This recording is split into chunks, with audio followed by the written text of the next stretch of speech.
Bundesliga. Bundesliga. What's up, everybody? Happy Staunch WEEN. Welcome back. I was thinking, it'd be in October and everything, so close to Halloween. Why not talk about some of my favorite all-time Tales from the Crypt episodes? The Assassin. I was in Europe. There was an Elvis sighting there, so I figured I'd check it out, but it was just a fat guy in a sequin suit. I took him anyway. First off, let's get the facts straight. This is William Sadler, familiar face in the Tales from the Crypt canon in both episodes and the classic film Demon Knight as Straker. But this is him reprising his role from Bill and Ted's Bogus Journey as Death, where in that film, he forced the dudes to bargain their way out of purgatory via some friendly bets. And here, well, it appears that Death and the Keeper, they're old friends. Makes sense. And it also appears that Death is a degenerate gambler, which also makes sense when you think about it. Anyways, what I'm getting at here is the Tales from the Crypt universe and the Bill and Ted universe are all one and the same.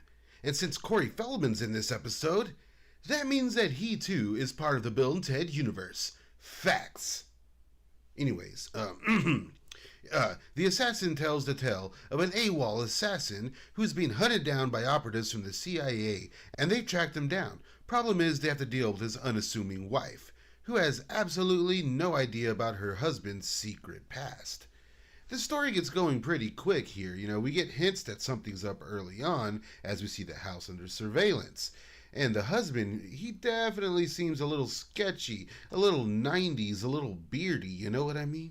And it's not long after he leaves that the bad guys make their move, which is my favorite part of this story. I mean, we get Corey Feldman and Jonathan Banks as a kind of classic bumbling duo. Say goodnight, Gracie.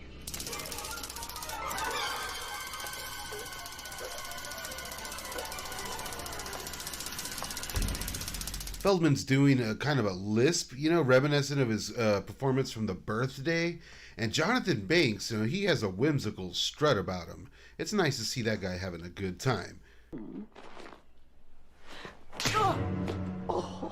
Oh, what a mess. Oh, women are always bleeding on the furniture.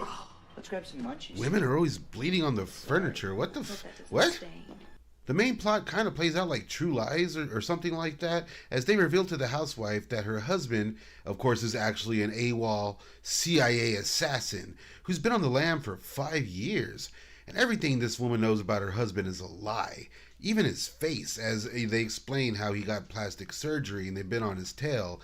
And they ended up busting him from dental records of all things. But, I mean, this dude went all out and he successfully hid his secret past from his wife.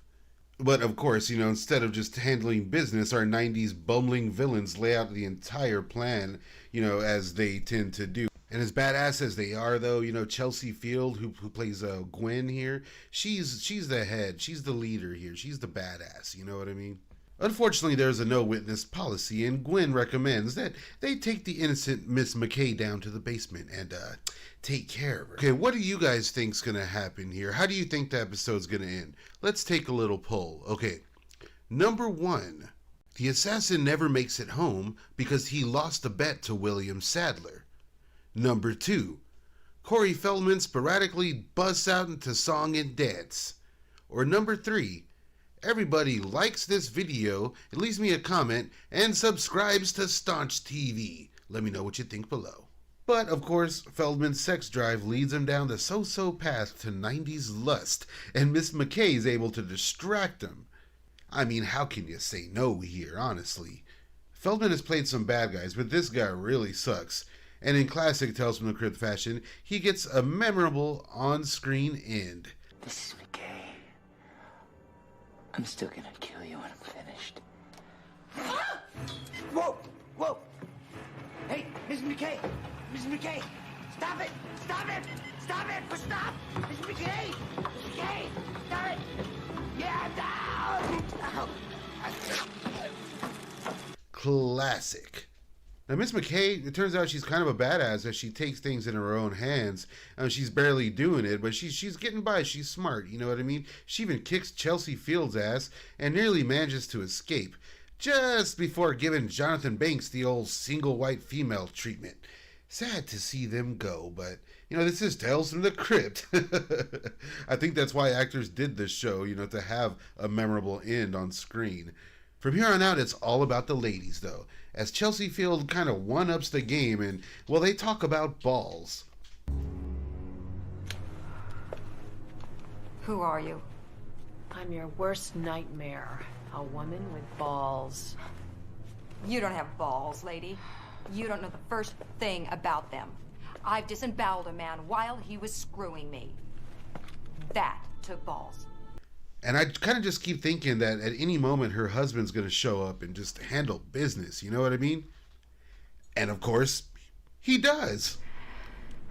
Tell you the truth, it's gonna be really good to see him. It's been such a long time. Not long enough. Gwen.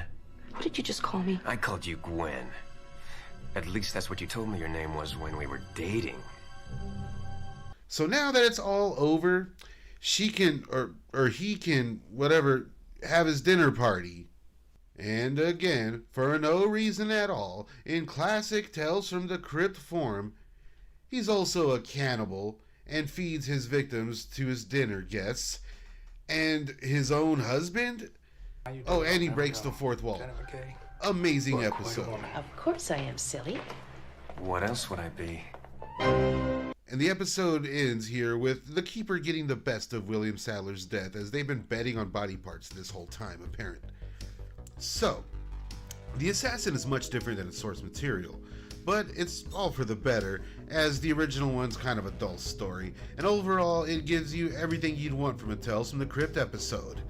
Well, when it comes to a non-monster episode at least. And the directing is very playful, being the only project helmed from Martin von Hasselberg, who was one of the Kipper Kids, who was a group that I was aware of until researching this. And if you think the bookends with the Keeper and Death looked familiar, that's because they were basically reused for the bookends in the film Bordello of Blood, which is the pseudo-sequel to the aforementioned Demon Knight. Only in Bordello, William Sadler portrayed a mummy rather than, again, reprising death. Yet, with Feldman appearing in Bordello of Blood also, that just makes it a fun little connection, in this bizarre series. I absolutely love Tales from the Crypt, and if you guys want me to review more of my favorite episodes at least, let me know down in the comments. This is Staunch WEEN after all. You can check out my entire retrospective on the Tales from the Crypt sister series, The Long Forgotten Perversions of Science. I'll link it up right now. Like this video though, so I know it's hitting, and I might do more. Let me know which ones in the comments. Follow me on Instagram and TikTok, guys. I'll be back very soon. It is Staunch WEEN.